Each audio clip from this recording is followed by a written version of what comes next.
နဲ့တော့ရောက်နေတဲ့နေရာဟိုဟာလေပရက်တူနန်လို့ခေါ်တယ်ပရက်တူနန်ဆိုတာဒီဗမာပြည်လူတွေအများဆုံးအိုးစားတွေလာပဲကြတာပေါ့ဟိုဟာ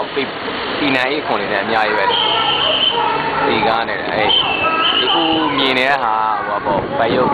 2ဟော်တယ်ပေါ့ဘိုင်ယုတ်နံပါတ်2ဒီဘန်ကောက်မှာအမြင့်ဆုံး88ထပ်ရှိတယ်ပြောတယ်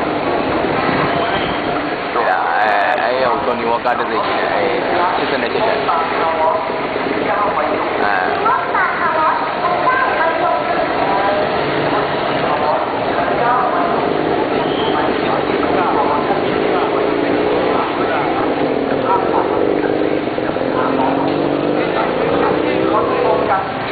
တော့ထိုင်းရဲ့တုတ်တုတ်ပေါ့လေ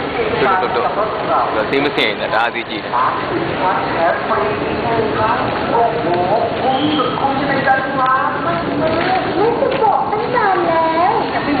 အခုအပြင်ပြန်ထွက်နေတယ်ဟိုဘိုင်ယုတ်နံပါတ်1ကိုရိုက်မလို့လေဘိုင်ယုတ်နံပါတ်1ကကြတော့အခုအရင်တော့အမြင့်ဆုံးပေါ့အခုတော့ဟိုဖြစ်သွားပြီနေသွား